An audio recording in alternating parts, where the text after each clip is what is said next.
Eclesiastes, no capítulo de número 3. Eclesiastes, capítulo 3. Vamos lá. Tudo tem a sua ocasião própria, e há tempo para todo propósito debaixo do céu. Tempo de nascer, tempo de morrer, tempo de plantar, tempo de arrancar o que se plantou, tempo de matar e tempo de curar, tempo de derribar e tempo de edificar, tempo de chorar e tempo de rir, tempo de prantear e tempo de dançar, tempo de espalhar pedras, tempo de ajuntar pedras, tempo de abraçar e de abster-se de abraçar, tempo de buscar, tempo de perder, tempo de guardar e tempo de deitar fora. Tempo de guardar e tempo de deitar fora. Amém. Amém. Fala conosco, Senhor. Nos dê a perfeita revelação da Tua Palavra. Nos inspira a sermos ministrados por Ti, Senhor. Eis-nos aqui, em nome de Jesus. Amém. Vamos aplaudir o Senhor, queridos. Glória a Deus. Pode tomar assento. Ontem eu estive falando dessa palavra. E ontem eu ministrei sobre o tempo de guardar e o tempo de jogar fora. É incrível como Deus falou comigo nessa palavra. Fui muito ministrado. E pude perceber quantas coisas eu tenho guardado. Nem tudo nós devemos guardar. Tem coisas que a gente começa a guardar dentro de nós. Guardar. E chega uma hora que, se você não coloca para fora, se você não se esvazia, se você não vomita, se você não lança fora, você começa a se autodestruir. O ser humano tem essa capacidade de se autodestruir. Quando isso ocorre, isso ocorre também quando nós guardamos demais. Então o texto vai dizer que nem tudo nós podemos guardar. Temos que fazer uma seleção do que deve ser guardado e o que deve ser jogado fora. O que deve ficar aqui dentro e o que deve sair daqui de dentro. Eu quero falar nessa noite. Ontem eu fiz a ênfase nos dois lados, o guardar e o jogar fora. Mas eu quero aproveitar esse momento que nós estamos aqui em obreiros. Aqui só tem obreiros. Eu quero me ater apenas na ideia do guardar. Essa palavra guardar, ela está muito relacionada com os livros do Antigo Testamento. Começa a ler Levíticos, começa a ler Deuteronômio, começa a ler Salmos, muitos Salmos. Essa palavra guardar vai aparecer. E geralmente quando fala guardar, os textos falam guardar o quê? Esses textos que eu citei para vocês, esses livros que eu citei para vocês, quando fala de guardar, geralmente fala, sabe do quê? A lei. Guarda a lei. Lembra de Deus falando com Josué? Guarde esta lei. Não se desvie dela nem para a direita nem para a esquerda. Guarda a lei. Se existe algo que nós devemos guardar, é a lei. É a palavra de Deus. João capítulo de número 14, Jesus chegou e fez um grande discurso dizendo sobre a importância de guardar a palavra. Aquele que guarda a palavra. João 14 vai dizer, lá no versículo 23, se alguém me amar, guardará a minha palavra. Esse guardará a minha palavra, e meu Pai o amará, e viveremos a Ele, e faremos nele morada. Então percebe que se existe algo que nós devemos guardar, é a palavra de Deus. Nós que servimos a Deus, nós que somos obreiros, que somos cristãos, a primeira característica nossa deve ser o fato ou o ato de guardar a palavra. E não é guardar a palavra no sentido de você ter a palavra na sua mente e conseguir reproduzir o maior número de versículos em um mínimo espaço de tempo. Não é isso. Não é guardar a palavra no sentido de conhecer os livros da Bíblia. Eu sei cada nome dos livros, eu sei do que cada livro fala. Não é isso. O sentido de guardar a palavra está relacionado em viver a palavra. Ser cristão não está relacionado a decorar um livro. Ser cristão está relacionado em guardar a palavra de Deus e viver baseando a sua vida na palavra de Deus.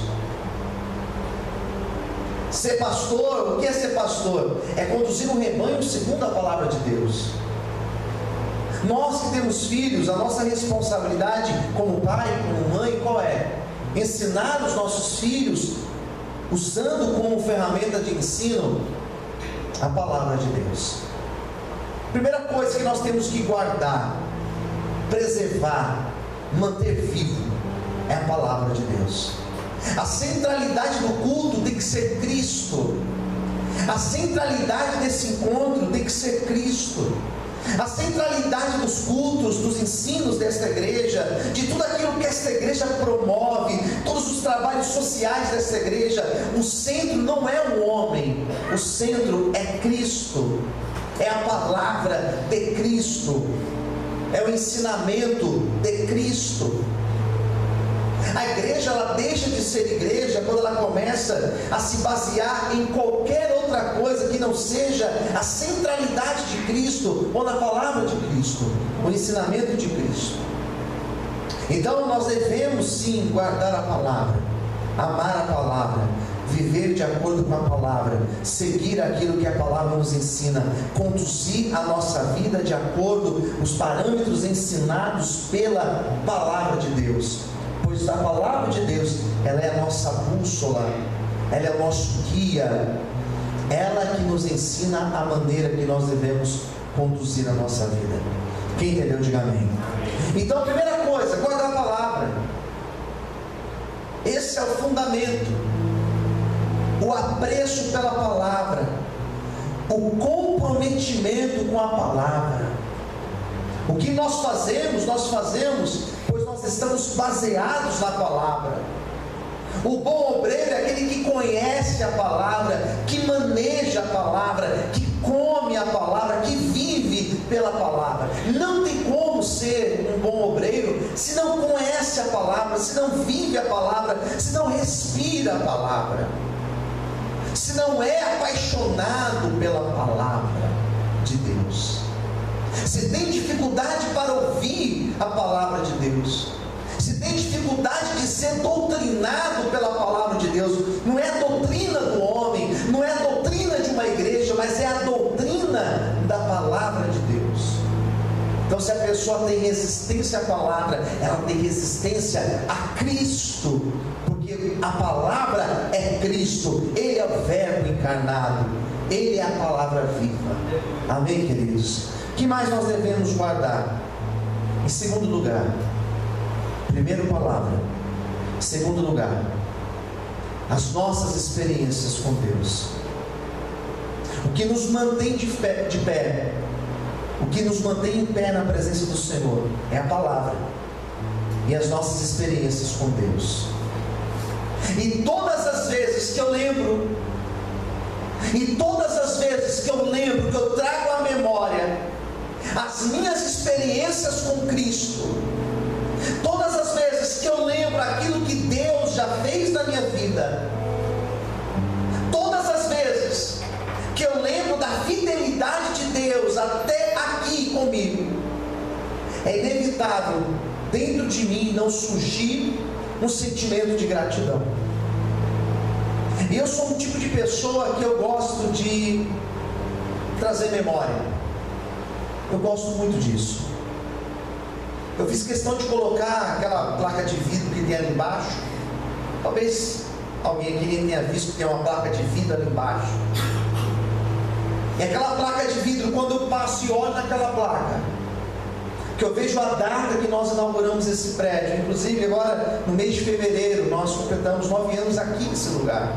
Todas as vezes que eu olho para aquela placa, eu lembro daquilo que Deus fez há 9 anos atrás, e automaticamente dentro de mim já gera um sentimento de gratidão.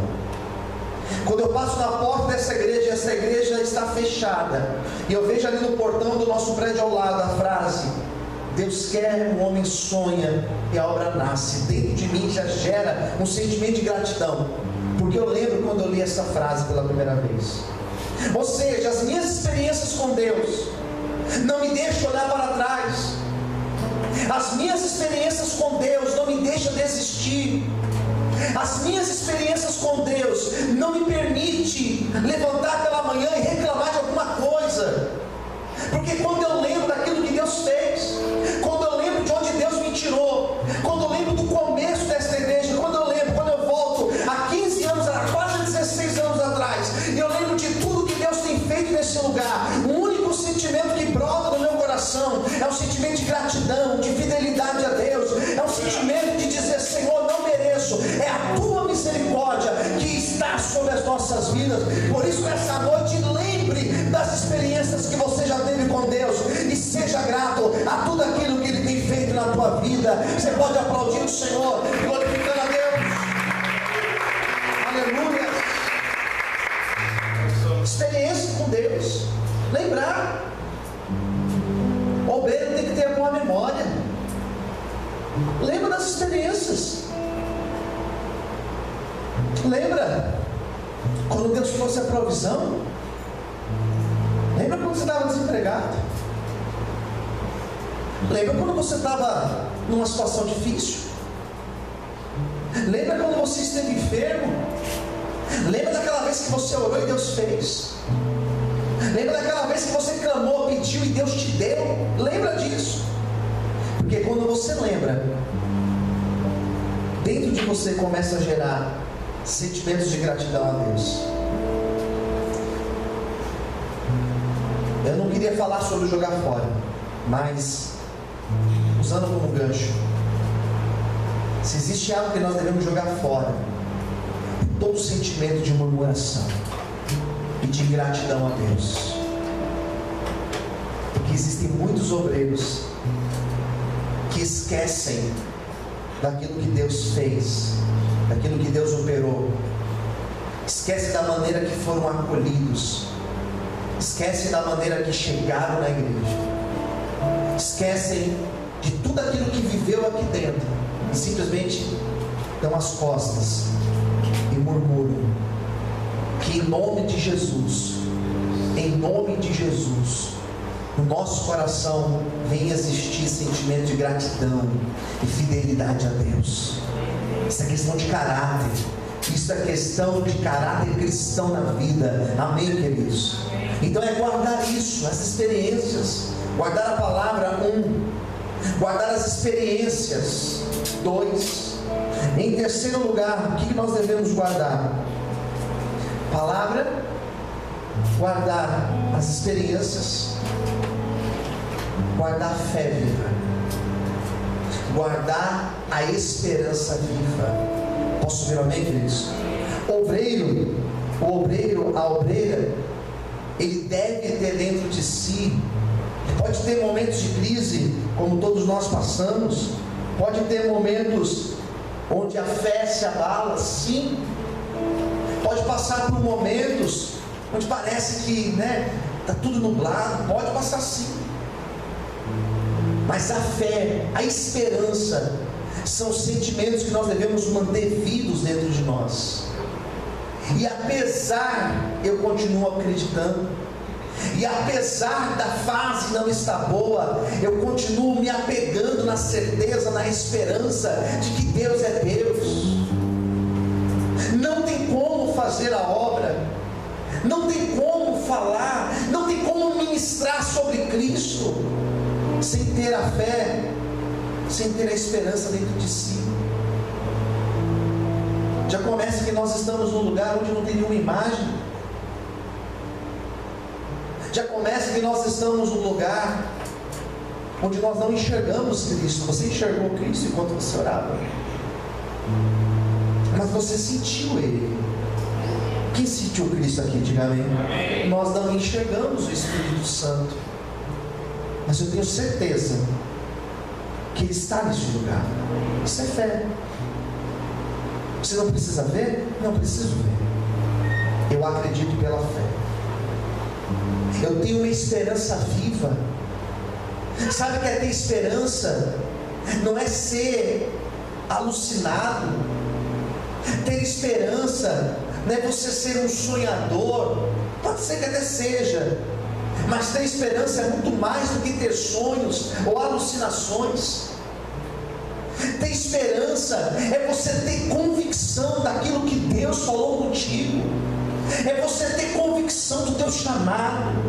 É você ter convicção que você é um escolhido de Deus. Ainda que alguém olhe para você e diga que você não canta, ainda que alguém olhe para você e diga que você não prega, ainda que alguém olhe para você e diga que você não é ninguém, não importa o que digam, você tem que ter essa fé, essa convicção, essa esperança que você é um escolhido de Deus e que Deus tem uma obra sim na tua vida. Em nome de Jesus, você pode aplaudir e exaltar o Senhor por isso. Glória a Deus. Essa fé, essa esperança, jamais elas podem sair de dentro de nós. Jamais. A maioria dos meus projetos particulares, a maioria dos projetos desta igreja, quando nós iniciamos, o que teve em comum? Retaliações. O que teve em comum? Questionamentos. O que teve em comum? Dúvidas e dúvidas de pessoas. O que eu mais ouvi foram pessoas me dizendo: será que isso realmente é de Deus? Será que realmente é Deus esse negócio? Se não fosse, não é. Bom, se é de Deus, era para estar melhor, era para estar mais cheio, era para ter mais pessoas envolvidas. Daí eu pergunto: quem disse?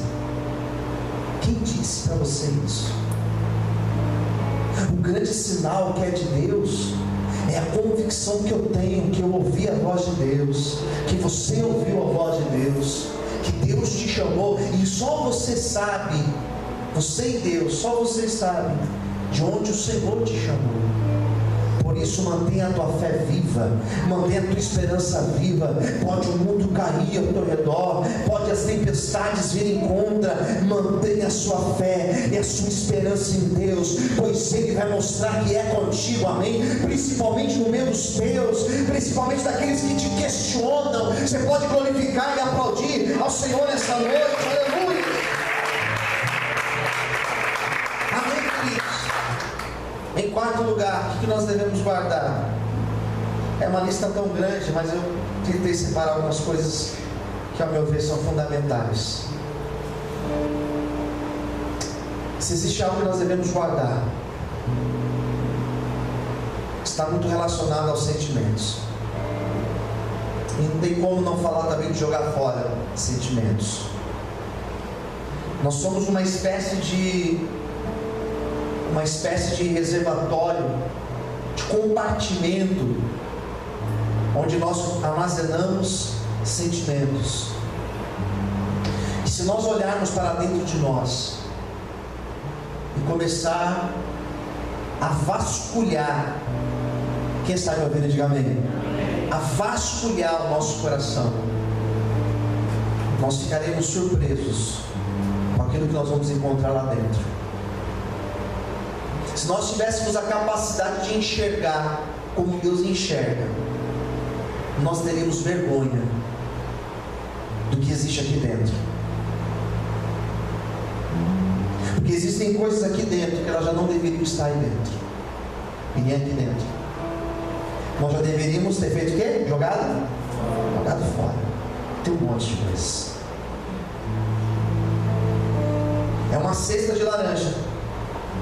que se tem algumas ali que não